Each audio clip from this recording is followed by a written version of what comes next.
아멘. 우리 하나님 말씀 함께 보시겠습니다.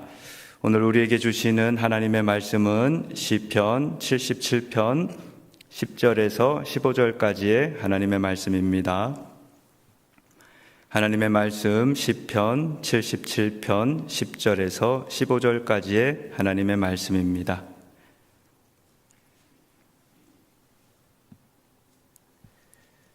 제가 먼저 10절 말씀 읽겠습니다. 함께 교독합니다. 또 내가 말하기를 이는 나의 연약함이라 지존자의 오른손에 해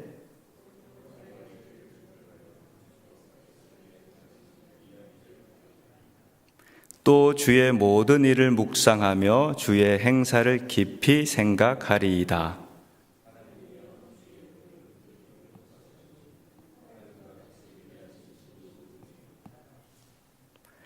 주는 기사를 행하신 하나님이시라. 민족들 중에 주의 능력을 알리시고 주의 팔로 주의 백성 곧 야곱과 요셉의 자손을 구속하셨나이다. 아멘.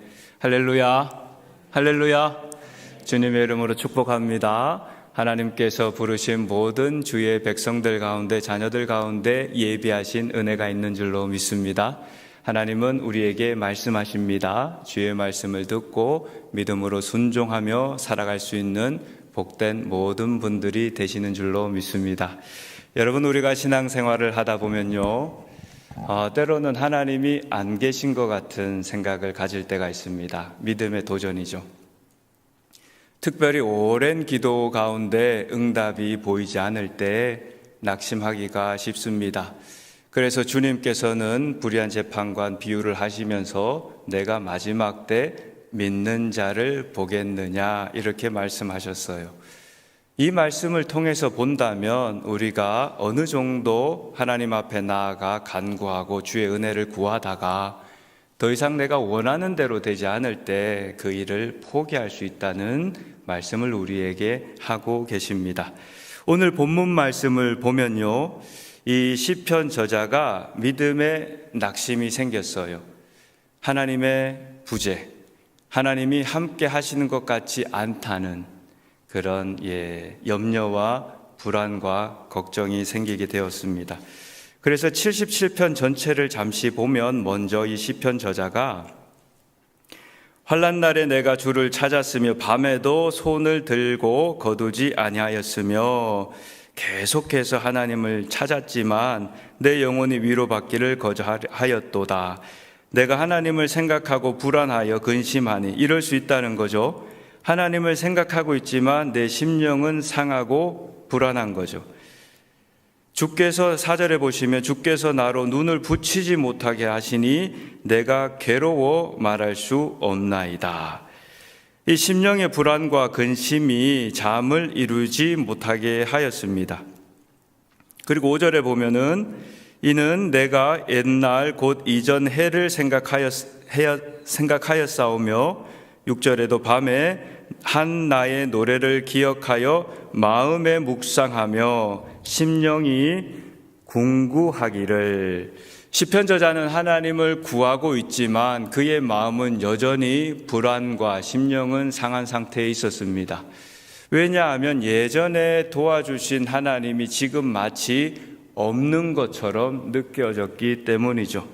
어디까지 시편 저자가 고민을 하게 되냐면 7절부터 9절 보시면요, 마치 바울이 오호라 나는 공고한 자로다, 이 사망의 몸에서 누가 나를 건져내랴, 이런 고백을 로마서 7장에서 한 것처럼 6가지 질문을 하고 있습니다. 주께서 영원히 버리실까? 다시는 은혜를 베풀지 아니하실까? 세 번째는 그 인자하심이 길이 다하였는가? 그 허락을 영구히 패하셨는가? 또 9절에 보면 하나님이 은혜 베푸심을 잊으셨는가? 노하심으로 그 긍휼을 막으셨는가 하였나이다. 지금 시편 저자는 믿는 사람으로는 쉽게 고백할 수 없는 6가지 질문을 가지고 하나님 앞에 나아가게 됩니다. 사실 여러분, 우리가 5분만 하나님의 은혜가 없어도 절망입니다. 그렇지 않아요? 그렇지 않습니까, 여러분? 우리가 은혜 가운데 있기 때문에 어쩔 때는 하나님을 찬양하고 예배하고 기도하고 말씀 읽는 이 시간이 귀한 줄을 모를 때가 있습니다. 우리에게는 1분 1분 하루하루의 모든 삶이 하나님의 은혜 가운데 있는 줄 믿습니다. 할렐루야! 주님의 은혜가 얼마나 귀한지 우리의 심령에 다시 한번 회복되시기를 축원합니다. 그렇다면 시편 저자가 어떻게 이와 같은 불안함과 절망과 낙심 가운데 다시 한번 믿음으로 주님의 은혜 가운데 거할 수 있었는가? 오늘 그 말씀을 함께 나눠보기를 원합니다. 첫째는 10절부터 대단한 믿음의 반전이 일어납니다. 10절 보시면 또 내가 말하기를 이는 나의 연약함이라. 지존자의 오른손에 곧 여호와의 옛적 기사를 기억하여 그 행하신 일을 진술하리이다. 첫 번째 우리가 기억해야 할 것은요, 먼저 나의 연약함을 알아야 되는 줄 믿습니다. 할렐루야! 여러분, 은혜는 누구에게 임합니까? 약한 자에게 임하는 줄 믿습니다. 만일 내가 지금 은혜 가운데 있지 못하다면 그 말은 정확하게 교만해졌다는 뜻입니다. 하나님께서는 언제나 연약한 자를 들어 강하게 하시는 줄 믿습니다. 이것이 복음입니다. 이것이 예수 그리스도께서 우리에게 주신 하나님의 나라인 줄 믿습니다. 참 우리는 연약합니다. 강한 것 같지만 정말 연약합니다. 목사님 방에 들어갔을 때 2019년도의 사진을 봤습니다. 우리가 그때는 몰랐죠. 온 세계에 코비드라는 것이 생길지는 아무도 몰랐습니다. 우리 모두는 목도했습니다. 인간의 연약함이 얼마나 연약한지. 정말 눈에 보이지 않는 그 작은 것에 온 세계가 멈추어서는 그런 이 세상의 연약함을 하나님께서 보여준 줄 믿습니다. 주님께로 돌아가시기를 축원합니다.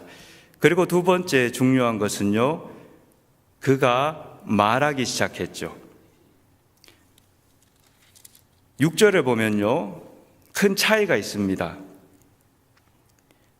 잠을 이루지 못하고 하나님을 생각하고 또 간구했지만 그는 마음으로 하나님을 묵상했습니다. 제 개역 한글에는 묵상하다고 되어 있는데 이 원래 뜻은요, 이 불평도 포함되어 있는 단어입니다. 다시 말해서 하나님을 마음으로만 계속 생각하고 있었다는 거죠. 그런데 변화가 어디서부터 찾아오게 되냐면 12절에 보시면 또 주의 모든 일을 묵상하며, 그죠? 하나님을 묵상합니다. 동일한 단어인데 그 뜻이 완전히 다릅니다. 여기서 쓰여져 있는 이 묵상하다는 뜻은 히브리 원어로 하가라는 뜻인데, 히브리인들이 하나님을 묵상할 때는 그냥 사색하는 것이 아닙니다. 영어로는 메디테이션이라고도 하는데 침묵하며 사색하고 고민하는 것이 아니라 하나님의 말씀을 읊조리는 겁니다. 더 말하면은 하나님의 말씀을 부르짖는 것입니다. 큰 소리로 하나님의 말씀을 읽는 것입니다. 하나님의 말씀을 읽는 것, 믿음으로 선포하는 것이 중요한 줄 믿습니다. 왜냐하면요, 하나님의 말씀을 내가 대언하고 하나님의 말씀을 선포하면 가장 먼저 내 귀가 듣습니다. 하나님의 말씀이 내 귀에 들릴 때 나의 심령에 변화가 일어나는 줄 믿습니다. 하나님의 말씀은 창조의 말씀이고 권능의 말씀이고 생명의 말씀인 줄 믿습니다. 우리가 변화되고 하나님의 뜻을 따라갈 수 있는 유일한 힘은 오직 하나님의 말씀의 권능인 줄 믿습니다. 아멘. 이것이 바로 놀라운 믿음의 변화를 일으켜 주신 하나님의 은혜인 줄 믿습니다. 여러분의 입술에 하나님의 말씀이 터져 나오기를 축원합니다. 2026년도 제가 예배당에 들어와서 예배당에 들어오니까요, 이 성도님들의 기도가 느껴졌습니다. 얼마나 마음이 포근한지 몰랐습니다. 목사님께서도 말씀해 주셨고 앞에 앉아서 보니 2026년도 표어가 함께 지어져 가는 교회인 줄 믿습니다. 여러분, 함께 지어져 간다는 것은 하나님의 말씀 위에 지어져야 하는 줄 믿습니다. 여러분들이 모일 때마다 서로 하나님의 말씀을 말할 수 있기를 축복합니다. 그 자리에 하나님의 영광이 함께하는 줄 믿습니다. 하나님의 말씀을 대언하는 것은 실로 놀랍습니다. 하나님께서 세상을 어떻게 지으셨습니까? 말씀으로 지으셨어요. 하나님의 말씀이 선포되는 그 자리에 이사야서 55장에 보시면은 내 말이 헛되이 내게로 돌아오지 않고 사라지지 않는다고 약속하셨습니다. 하나님의 말씀은 반드시 그 열매를 맺게 하시는 줄 믿습니다. 하나님의 말씀을 듣고 믿음으로 순종하는 여러분에게 하나님의 영광의 열매가 맺히시기를 축복합니다. 하나님의 말씀을 선포합시다. 하나님의 말씀을 읽읍시다. 하나님의 말씀을 말합시다. 그 말은 주의 행사를 깊이 생각하는 것입니다. 결국 이 시편 저자가 믿음으로 다시 변화를 일으킬 수 있었던 것은 하나님의 말씀이었고, 이제 마음으로 생각하는 것이 아닌 하나님의 말씀을 말하기 시작했습니다. 그때 어떤 변화가 일어났냐면 하나님의 행하신 일들이 다시 보이기 시작했습니다. 하나님의 말씀은 13절에 하나님이여 주의 도는 극히 거룩하시오니, 여기서 주의 도는 주님의 길입니다. 다시 말해서 하나님이 행하신 모든 일들입니다. 하나님께서는 이미 길이 있는 줄 믿습니다. 단지 우리가 보지를 못하죠. 그래서 주님의 길은 믿음으로 따라가는 길입니다. 아멘, 아멘. 이 믿음이 은혜의 선물인 줄 믿습니다. 여러분, 우리가 만일 보는 길을 간다면 굳이 믿음이 뭐가 필요하겠습니까?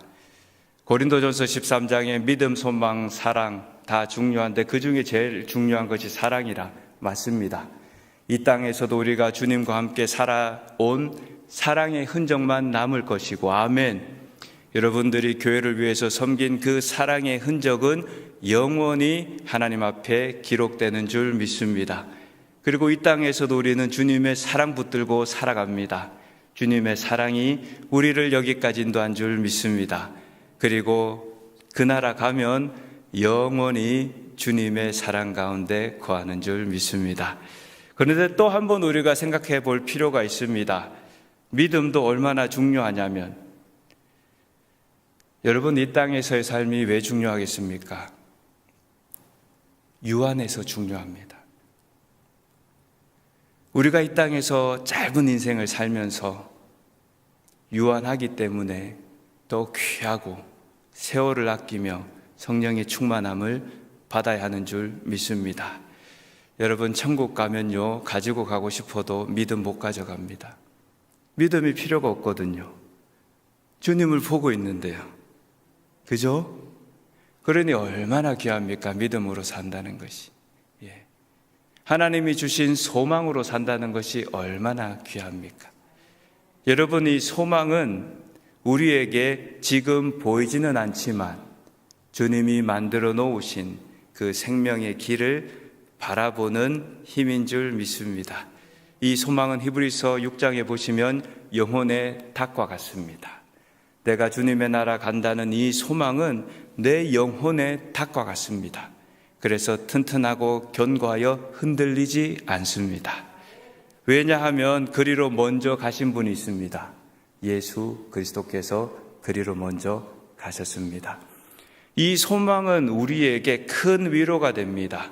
이 위로를 위하여 우리는 피하여 갑니다. 여기서 피하여 간다는 뜻은 그 말씀 아래 숨는다는 뜻입니다. 우리가 잘 아는 말씀처럼 여호와의 날개 그늘 아래 피하리로다. 이 주님의 말씀의 그늘 아래 피할 때 하나님께서 큰 위로가 되시는 줄 믿습니다.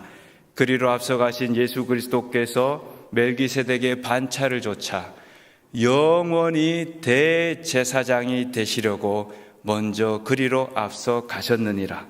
여러분, 무엇을 말씀합니까? 이미 길은 났습니다. 할렐루야. 이미 구원의 길은 났습니다. 내가 길이요 진리요 생명이니 나를 말미암지 않고는 아버지께로 올 자가 있다 없다? 없습니다. 아멘. 오직 주님께서 내신 그 생명의 길을 따라 걸어가는 성도님들 되시기를 축원합니다.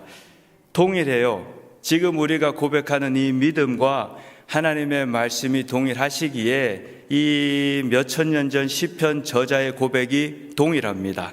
그는 이제 다시 보기 시작합니다. 그 길은 바로 주님께서 주님의 백성을 애굽에서 구원하신 그 홍해 바다의 길을 다시 보기 시작합니다. 여러분, 하나님을 묵상한다는 것은요, 하나님을 기억한다는 것은 우리가 과거를 기억해야죠. 과거가 없이 오늘 여기는 없습니다. 주님께서 에베네셀의 하나님이 되셔서 우리를 여기까지 인도해 주신 줄 믿습니다. 특별히 저도 30년 전에 미국에 왔는데요, 정말 가방 하나 들고 공부하겠다고 왔는데 지금 돌이켜보면은 모든 순간순간마다 하나님께서 돕는 자를 붙여주시고, 때로는 밤을 지새며 베갯잎을 적시며 눈물을 흘릴 때 다시 다음날 새벽 아침이 뜸과 같이 위로의 소망으로 찾아오신 주님, 바로 그 주님이 여러분이 믿고 제가 믿는 살아계신 예수 그리스도임을 믿습니다. 아멘, 아멘. 예수 그리스도, 그분만이 우리의 유일한 소망이며 참 생명이며 참 진리의 길인 줄 믿습니다. 주 예수 그리스도를 믿는 이 믿음이 여러분과 저의 심령에 오늘 이 새벽 아침 기도할 때 마치 주께서 우리의 심령에 에바다 하시기를 축원합니다. 여러분, 하나님을 말씀하십시오. 예수 그리스도의 이름을 말씀하십시오. 선포하십시오. 나사렛 예수 그리스도의 이름으로 죽은 자들이 일어날 수 있음을 믿고 믿음으로 선포하시기를 축원합니다. 마가복음 10장에 보시면요, 예수님이 귀먹고 말이 억눌린 자를 만났습니다. 그때 어떻게 하셨습니까? 두 손가락으로 귀에 꽂으셨습니다. 그리고 거기까지는 뭐 그럴 수 있어요. 예, 여러분 혹시 누가 요즘 말씀이 잘 안 들려요. 그럼 집사님 가만히 있어 보세요 하고 이렇게 하면 집사님 왜 그러세요? 거기까지는 뭐 이해가 됩니다. 그런데 침을 뱉어서 혀에 대면, 그죠? 주님이 왜 그렇게 하셨을까? 거기에 대해서 정확히 알 수는 없어요. 왜냐하면 성경에 왜 그렇게 하셨는지 기록되진 않으니까요. 그런데 분명한 것은요, 주님이 하늘을 우러러 탄식하시면서 에바다 하셨습니다. 에바다는 열리라. 그때 곧 그 혀에 맺힌 것이 풀어지느니라. 아멘, 아멘. 주님께서 여러분의 입술에 에바다 하시기를 축원합니다.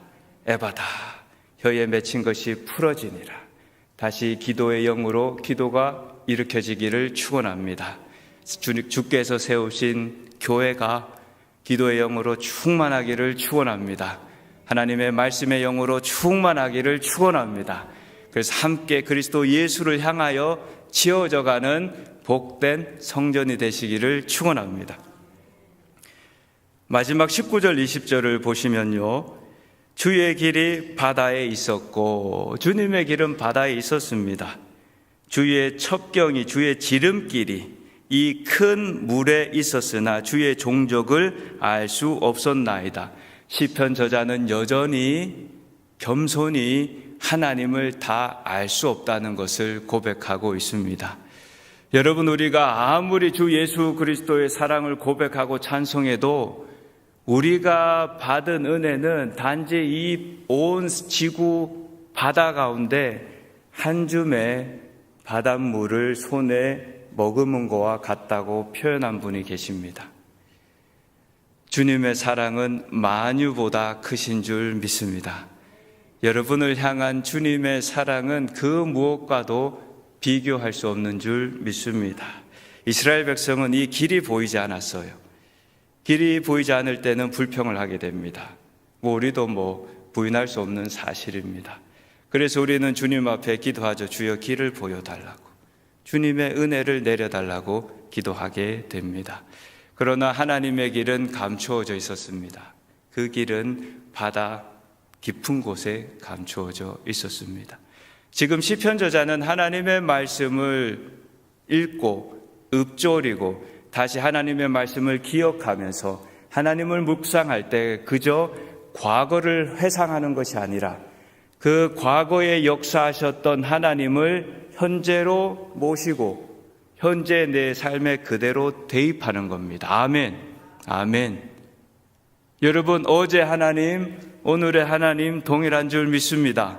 우리 주 예수 그리스도 어제와 오늘이나 영원토록 동일하시느니라. 아멘. 아멘. 이것이 참된 복입니다. 어제 하나님을 묵상하면서 이 하나님이 오늘 나의 삶 가운데 어떻게 동일하게 역사해 주실지 그것을 생각하자 시편 저자는 마지막으로 이렇게 고백합니다. 그렇습니다, 주님. 그 길은 바다에 있었습니다. 그리고 지금도 있는 줄 믿습니다. 주님의 백성을 인도하셨습니다. 20절에 주의 백성을 무리 양같이 모세와 아론의 손으로 인도하셨나이다. 아멘. 우리 주님께서 먼저 휘장을 찢으시고 그 몸을 찢으시고 그 피를 흘리시고 그 거룩한 지성소에 들어갈 수 없는 그곳에 우리로 들어가게 하신 줄 믿습니다. 하나님의 임재 앞에 서게 하신 줄로 믿습니다. 예수 그리스도의 십자가로 말미암아 내 모든 죄를 용서하시고 나를 아들이라 딸이라 영원히 너와 함께 하겠다고 약속하신 하나님 아버지, 그 약속은 영원히 변치 않는 줄 믿습니다. 할렐루야. 히브리서 6장에 보시면요, 하나님께서 하나님보다 크신 분이 있어요, 없어요? 없잖아요. 그죠? 여러분 지금까지 살아오시면서 하나님보다 크신 분이 있습니까? 없습니까? 없는 줄 믿습니다. 그런데 하나님께서요, 아브라함이 믿게 하셔야 되는데 하나님 자신보다 더 큰 분이 없으므로 하나님께서 스스로 자신에게 맹세하여 보증하셨습니다. 내가 너에게 반드시 복을 주고 복을 주며 번성케 하고 번성케 하리라. 스스로에게 하나님께서 맹세하고 보증하셨어요. 그리고 성경은 이렇게 말씀합니다. 저가 오래 참음으로 약속을 받았느니라. 아멘. 성도의 인내가 필요한 줄 믿습니다. 그 길을 걸어가실 때는 반드시 인내하며 주님의 선하심과 인자하심을 붙들고 걸어가시기를 축원합니다. 이것이 바로 우리에게 변하지 않는 영원한 소망인 줄 믿습니다. 사랑하는 여러분, 우리 모두 예수님을 사랑하는 줄 믿습니다. 어제보다 오늘 더, 오늘보다 내일 더 이 간절한 소망을 가지고 주님의 약속의 말씀을 붙들고 승리하시기를 축원합니다. 사람은 어떻게 변할까요? 예수님의 십자가밖에 없습니다. 제가 들은 어느 교회 집사님의 간증 중에 잠깐 나누면요, 이분이 그런 분들 있잖아요. 이분만 있으면 부서가 좀 문제가 생기거나 이분만 있으면 모임에 조금 불편이 생기는 그런 분 있지 않습니까? 이분도 그런 분이셨어요. 그런데 그 교회는 어떤 사역을 했냐면 장애인 목욕을 시켜주는 사역을 했어요. 정말 어려운 사역이거든요. 장애인들을 목욕시켜주면 한 분이 한 2시간, 3시간 걸린다고 합니다. 그래서 그 사역을 했는데 거의 몇 개월치가 다 아웃사인드가 되어 있어요. 섬기는 봉사자들이. 그런데 그날따라 갑자기 그 봉사자가 섬기지 못하게 되었어요. 목사님이 너무 다급해가지고 이게 교인 명록을 펼쳐서 이렇게 쭉 찾다가 이분밖에 없는 거예요. 그래서 목사님이 두려운 마음으로, 떨리는 마음으로 전화를 했답니다. 그래서 사정이 이러이러하니 좀 도와달라고. 아니나 다를까 이분이 뭐라 하고 그렇게 말씀을 하셨더래요. 근데 다시 왔어요. 그런데 교회로 오진 않고 바로 목욕탕으로 갔어요. 그래서 몇 시간이 걸리도록 그 장애인 그 목욕을 위해서 봉사를 하였다고 합니다. 그런데요, 이 목사님은 이제 기다리고만 있었습니다. 그 봉사가 끝나면 이제 좀 얘기를 나누려고. 그런데 아니나 다를까 시간이 지나도 오지 않자 찾아가 보니 이미 집으로 가셨대요. 목사님 얼마나 염려가 되겠어요.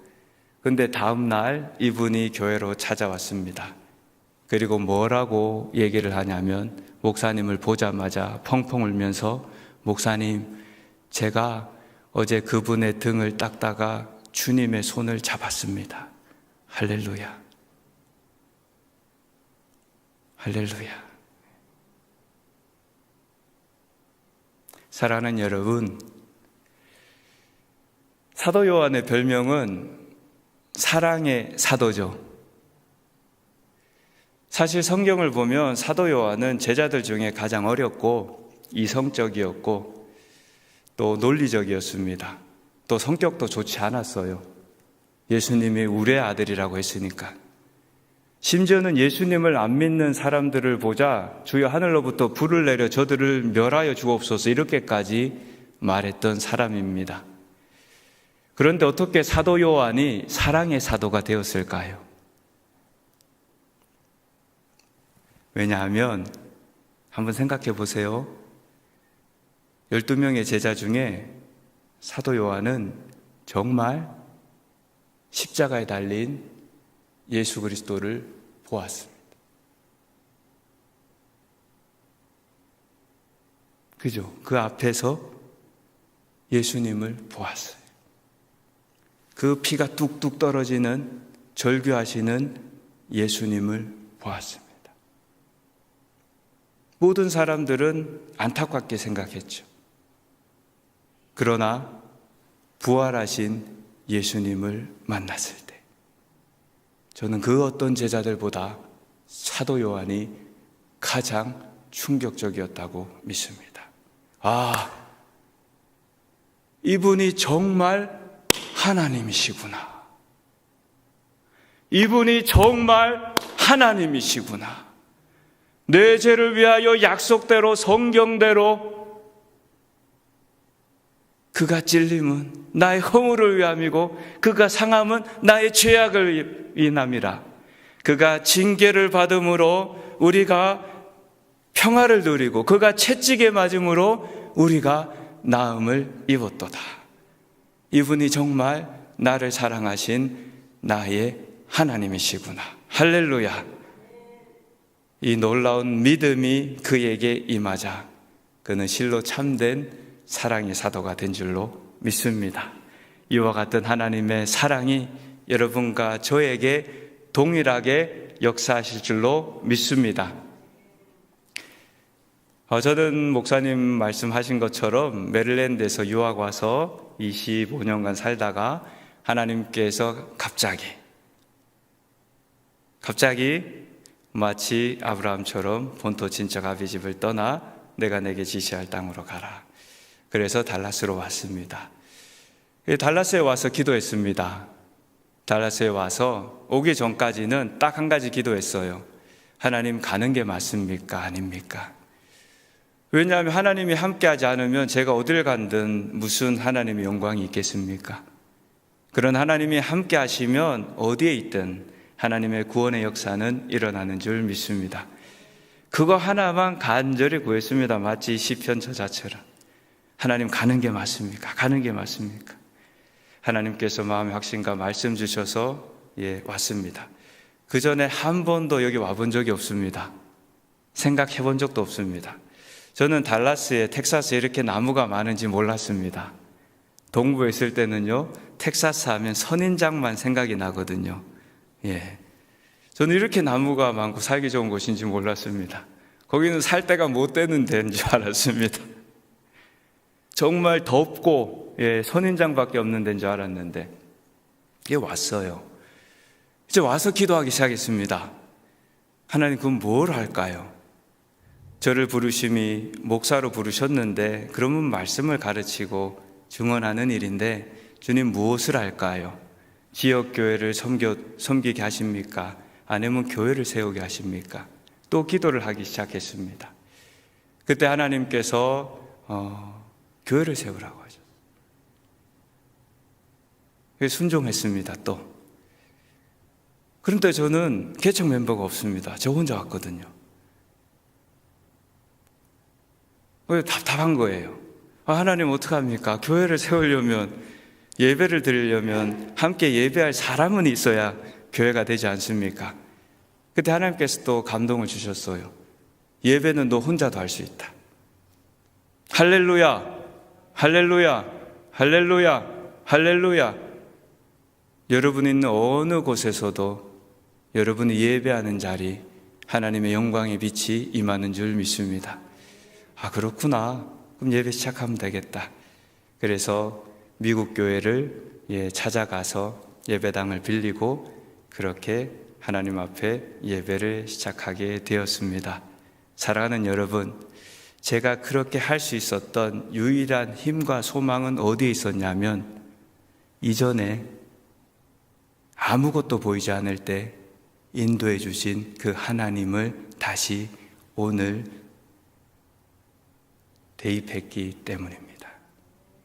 할렐루야. 이 하나님, 우리 아버지를 앞으로도 계속 삶에 모시고 살아가기를 원합니다. 여러분과 우리 모두 주님이 주신 이 놀라운 사랑 가운데 주와 함께 주님 만나는 그날까지 동행하시기를 축원합니다. 주님이 이미 여러분 한 사람 한 사람을 위해서 이 길을 내셨습니다. 그리고 이 길 끝에 서 계십니다. 그 주님의 품에 복되게 안기는 모든 성도님들 되시기를 살아계신 우리 구주 예수 그리스도의 이름으로 축원합니다. 아멘. 기도하겠습니다.